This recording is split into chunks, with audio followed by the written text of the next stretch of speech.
Lagos State Governor Babajide Sanwo-Olu on Wednesday hosted the official launch of the Produce for Lagos program and a 500 billion naira off-take guarantee fund. The event, held in Lagos, was attended by several state governors, including Dapo Abiodun of Ogun State and Umar Bago of Niger State. The initiative aims to significantly boost food production and supply, reduce imports, and enhance agricultural productivity in Lagos and across Nigeria. The 500 billion naira fund is designed as an investment vehicle to attract private capital, stabilize food prices, and de-risk agricultural activities. Other dignitaries in attendance included the Chief of Defense Staff, General Christopher Musa, and Chairman of Hears Holdings, Tony Elumelu, who pledged 25 billion naira to support the fund. We're now being joined by Arise News analyst Dayo Sobowale to discuss this project and possible measures that may be needed to facilitate it. Good afternoon. Good afternoon. It's a pleasure to be here as usual. Very good. Now, before we delve deeper into this, I want us in hindsight. Agricultural used to be one of the, a significant part of our economy. Even with the discovery of oil, both of them, we still had a lot to do with it. But what happened over time, it just nosedived. It didn't just nosedive. Certain situations brought it about. Most especially as most of our foodstuffs come from the north. Mm-hmm. And then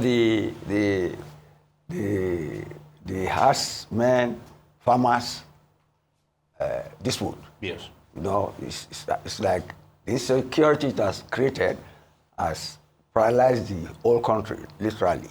And it is antagonizing people from the north against the south and vice versa. But the important thing is that the farmlands cannot supply food for us. Mm. So this is why this Sanwo-Olu initiative is a very welcome objective. I'm not surprised because he has the pedigree in Lagos State. Lagos has always been the food basket of the rest of Nigeria. It's a welcome development. And it matches what I've always said here, that if the government wants to be effective, mm-hmm. it must match strategies with funds to implement it. That's what he has done. He has provided the funds, enormous amount. And it's not only himself, it's a government, private sector issue. And you see, the money giants are there. Elumelu is there, donated 20 billion, which is a lot. And you see, Lagos is the commercial capital of Nigeria. Everybody comes to Lagos. And then when we do census, they say some obscure place from where where people are coming from, they have more population than their destination. It's a fallacy. Mm-hmm. And Lagos has always been accommodating. Mm-hmm. Accommodating. And look at this project. The chief of security staff mm-hmm. is there, chief of general staff. That means a lot. Let me give you why I say that. The farmlands cannot supply us food. And at the point in time, during the campaign, it was the Cattle Breeders Association threatening not to get meat to Lagos or to the south. Yes. This is a food security issue. It's a food security issue. And you see, in the US, I keep on referring to the US, positively this time, they say farmland security is equal to food security. It's equal to national security. They are fighting the Chinese now on the supply chains that you should not buy farmlands near their security, something that they are planting some fungus that will affect American agri produce. That is agro-terrorism. Our own agro-terrorism, although we won't admit it, is what is happening in the north. So what they are doing now, let's be realistic, is a pragmatic survival strategy to outlive the menace of what is happening. We are the same country. Yes. And you see the governor of Kogi, the governor of Niger, these are fruit baskets, mm-hmm. Taraba, they are here. And they are talking of comparative cost advantage.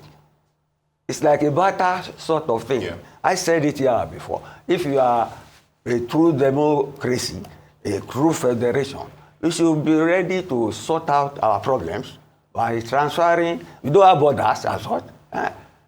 What you have, let me have. What you have, society, socialization in making, let's butter and sort it out and feed our people. So it's a welcome development. I applaud it. Indeed, Mr. Sobowale, I like the term you use, pragmatic survival strategy.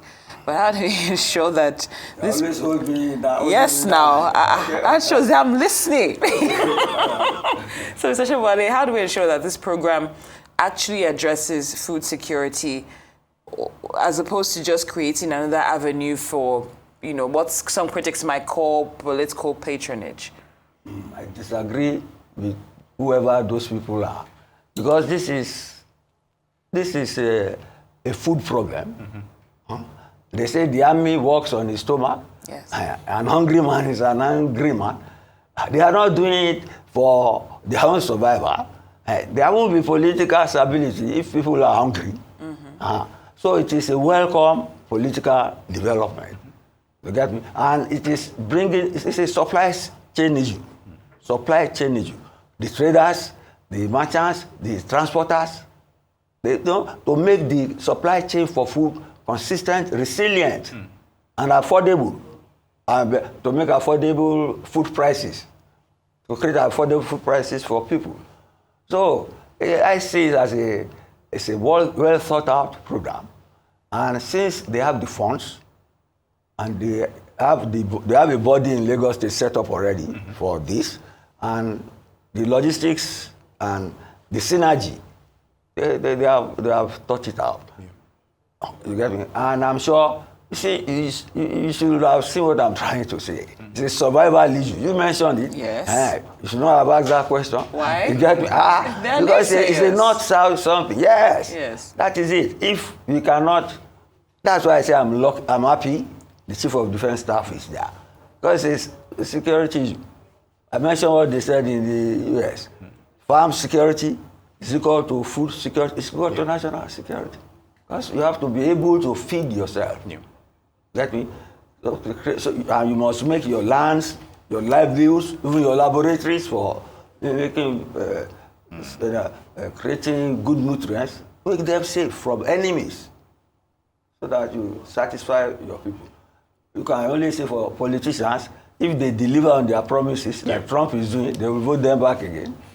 Do you get me? But if people don't deliver on their promises, they throw them out at free and fair elections. So let's leave it at that. All right, Mr. Sobowale, but critics have argued that the issue of food security, should have been done by probably even two administrations ago.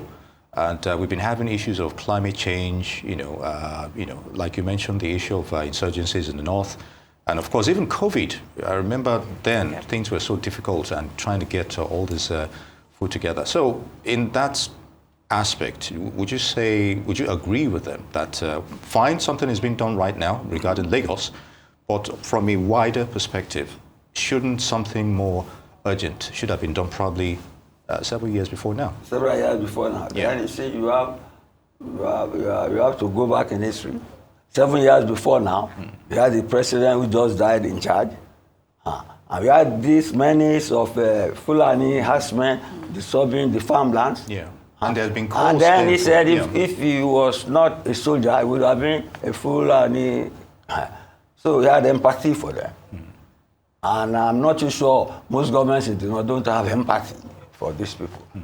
See, it is pathetic, but it is there. That's why people are being killed in Benue. All these places where we have farmlands. So if these people make an alternative source of feeding us, we should be applauding them and wishing them well so that the plan can succeed. Yes. Okay, Mr. Sobowale, how does this program coordinate when it comes to federal agricultural policies to avoid any duplication? How do you think that? There cannot be duplication. You even let there be replication. You said yesterday. As long as the food gets on the table of people, the government will sleep well in State House, and everybody will have food on the table and will have peace. Okay. All right. On that note, Mr. Dayo Sobowale, a Rise News analyst, many thanks for your thoughts on the issue of agriculture and, of course, this laudable initiative by the Lagos State government. It's good to have you with us.